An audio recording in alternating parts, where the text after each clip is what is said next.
What's good? Thank you for stopping by to visit the channel to talk about the college football playoff projections. If this is your first time visiting this channel and you want to hear a different take of college football from an analytical perspective, if you haven't done so already, please click that subscribe button, click the notification bell, and select all so you don't miss another video. Also, like the video and share the video. It does help this channel grow. And give me your prediction on what you think the top 12 is going to look like. So, if this is your first time here, thank you for visiting. And also, this is how we do things a little differently when we're talking about the college football playoff. Basically, I try to eliminate all of the biases or any perceived biases that anyone may have regarding of their favorite team or their favorite conferences or whatever the case is. The College Football Selection Committee is basically using a formula, and this formula has been pretty darn accurate when it comes to predicting the college football playoff. So without further ado, we're going to go ahead and get started on what the committee selection process is and what they use. So the selection process for the committee is quite simple. You have wins and losses. Obviously, that goes without saying. You will also hear me use the term quality wins. Quality wins are wins over a team with a winning record. 5-4 is considered a quality win. A team that is 4-4, if you're at 500, that is not a quality win. So you got to be above 500 in order for it to count as a quality W. Bad losses are the exact opposite of a quality win. It is essentially a loss over a team with a losing record. So if you lose to a team that is 3-6, that is a bad loss. Losing to a team that is 4-4 is not a bad loss, actually. So you're going to ask yourself the question, can a team with a bad loss, could that be turned into a quality win? You basically better hope that a team that is 3-6 that ends up going on a winning streak, ends up going 6-6, that can actually wipe that bad loss on your record, and that can actually help your team get better in the process in terms of their seeding, in terms of their ranking, etc., and their resume. So that also helps. Top 25 wins goes without saying.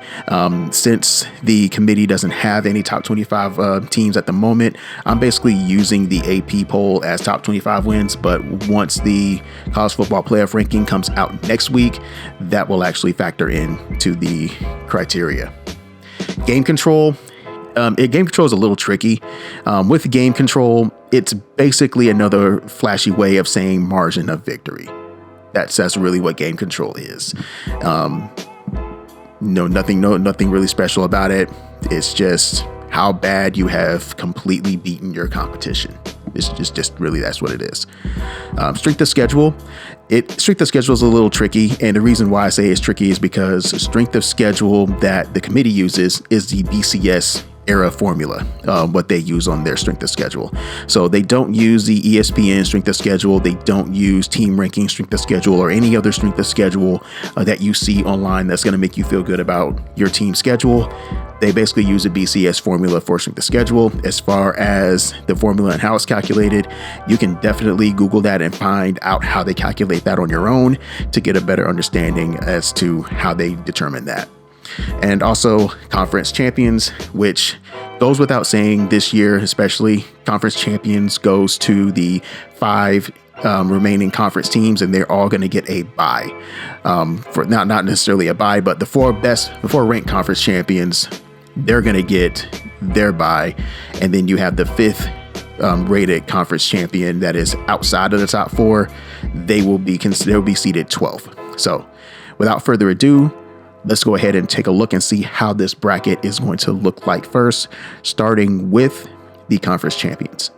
So as it stands right now, the way this is set up is I have the conference leaders of the respected Power 4 teams. They are all getting a bye. So the top ranked team is Oregon. I don't think the model was really surprised at Oregon being where they are in their quality of work. Oregon with the number 1 seed in the Big Ten. I'm still got to get used to them being in the Big Ten. They used to say the Pac-12. But in either case, Oregon is the number 1 overall seed here and the number 1 ranked team. Number 2 would actually go to Georgia. Georgia is the highest ranked team in the SEC. They are 3rd per the model.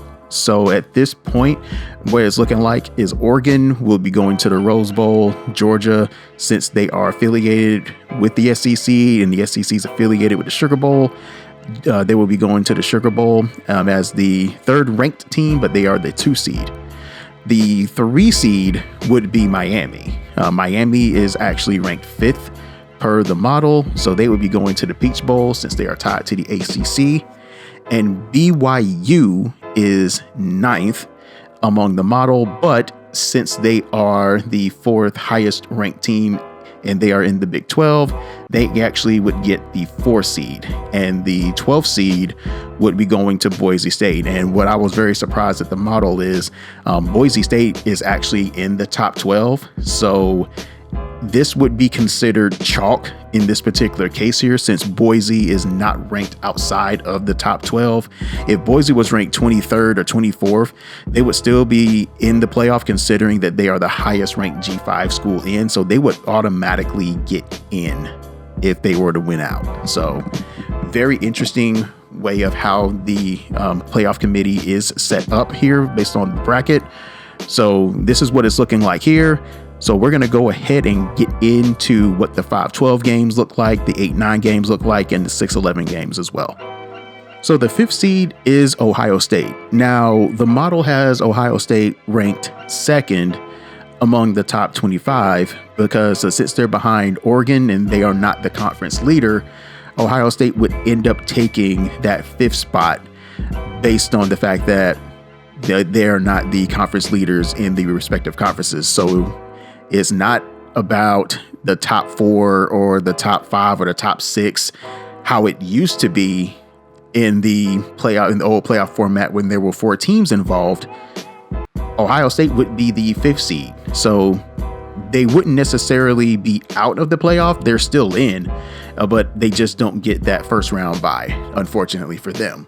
But at the end of the day, you're in a really good spot if you're the 5th seed, because one, you get to host your first round game, and they would be hosting against Boise State, which is the G5 leader at this particular point in time.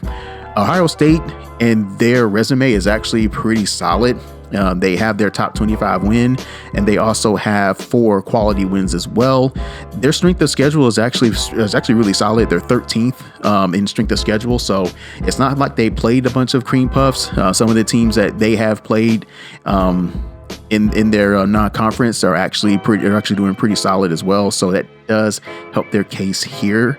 But they're really hoping for Oregon to slip up in this particular case here in order for them to host, in order for them not to host and to get to their quarterfinal round when they're actually in their first round bye. But I think if you're the 5th seed, you're actually in a much better spot, to be quite honest with you, because you do get to host and you're playing against a G5 team. Granted, you're playing against Boise, and Boise doesn't seem to be a pushover this year, but that would be a nice quality first round matchup between Ohio State and Boise State, in my opinion. So I'd be looking for that. I actually would pay money to go see that matchup, to be honest with you, between Ashton Jeanty versus Ohio State's defense. I think that would be a really fun matchup to have. So the 8-9 matchup is actually Penn State and Tennessee, which, if we're really being honest, I think that is actually a really interesting game, to be quite honest with you, because I think both teams are very similar when it comes to having strong front sevens. Offenses can be a little up and down a little bit, but I think it's going to be a nice contrasting of styles in this particular case here. Penn State is showing up as 7th in my model, so they would be the 8th seed, so they will be hosting in Happy Valley. Tennessee will be going on the road, so this will be one of those games where you have the SEC going up and playing against Big Ten in the month of December, which we will never hear the end of it from Big Ten fans saying how the SEC teams will not go up north post November. Well, in this particular case, you would actually get that matchup. So what I also find interesting here is when you look at these two resumes, Tennessee actually has the better game control, and they actually have more quality wins and more top 25 wins than Penn State here. So if we're really being honest, I could actually see Tennessee and Penn State flip-flopping each other. I could see Tennessee at 7th and Penn State at 8 here. But that's based on what the model is looking at. But if it were me, I think I would probably have Tennessee ahead of Penn State. They would still be playing each other. But instead, Penn State would be going to Knoxville instead of hosting that game. So I think that game would actually be a fun game to watch, even though it has that potential to be a bit of a rock fight between two good defenses. But I still love those type of games anyway. Those games are much more fun, to be quite honest with you. So the 6-11 matchup is very interesting. It's the Battle of Texas. So you have SMU as the 11 seed versus Texas, which is the 6th seed here. And Texas is ranked 4th in the model, and they have a really strong resume. 5 quality wins, game control, very strong, 26.1 in game control. There's not really much that you can hate about Texas. If Texas did not have that blemish against Georgia, Texas would definitely be the 2 seed. SMU is 12th in the model. They're 8-1. Their resume isn't half bad, to be quite honest with you. Even though they're in the ACC, I'm still trying to get used to the conference realignment. But SMU has 2 top 25 wins and 4 quality wins as well. Their game control is okay. It could be a little bit better, but I was very surprised to see SMU ranked as high as they are. So basically the AP rank has them behind Alabama at 2 spots. So my model actually has them ranked 1 spot ahead of Alabama. So a little bit of foreshadowing here. Alabama is ranked 13th behind SMU, but it's only by mere fractions. So this is a very strong resume for SMU to actually keep Alabama outside of that top 11 or top 12. Even though Alabama is 6-2, they have the best resume, I think, among the 2 lost teams. But this is a really good SMU team, and I think this matchup between them and Texas would definitely draw a lot of attention. So the 7-10 matchup has Notre Dame hosting Indiana. So this is a battle of Indiana, another in-state battle, which is very weird as how this whole thing plays out. Notre Dame, their actual resume is actually pretty good. Even though that they're 7-1, they lost to Northern Illinois, but they have the 2 top 25 wins. They have 4 quality wins as well in their game control. Ever since that loss to Northern Illinois, they have been beating the absolute hell out of people. Their game control is at 24.5, which is really good, by the way. I want to say it is actually 4th among the teams in the FBS. But in this case, they would be matched up against a team in Indiana that is not just undefeated, but they also have the best game control in the entire FBS. Their game control is at 27.7. So if you're number 1 in game control, that is fantastic. If your strength of schedule is awful, you better have an exceptional game control, and that is what Indiana has here. So to be quite honest with you, I don't really hate where Indiana is currently at, to be quite honest with you, and how the model has had them projected. If you're beating the hell out of people, if you have a poor schedule, you're beating the hell out of people, that's great. That's a heck of a lot better than playing a really crappy schedule and you are barely skating by beating teams that you're supposed to blow out. So hey, definitely props for Indiana. They're having an exceptional season. So all credit due to them. Notre Dame definitely picked back up after that Northern Illinois loss. So gotta give credit where credit is due. I'm curious to see how they're going to handle some of these teams with those losses here. But at the end of the day, I'm not really too upset with how the model has projected some of these teams and where they currently are. You still have some spots for the teams that are 6-2, like Alabama, like LSU. They're playing each other this weekend, so that's definitely going to be an elimination type game. But everything is going to shake its way out. I don't think it's going to stay like this. And if you think it's going to stay like this, you haven't been watching college football long. To be quite honest with you, there is potential for chaos in the month of November. There's always chaos. There's always landmines. Teams are going to get tripped up. It happens each and every year. So with that being said, this is the college football playoff top 12 projections. Let me know what your thoughts are in the comment section below. Who do you think would be Who do you think is underseeded? Who do you think is overseeded?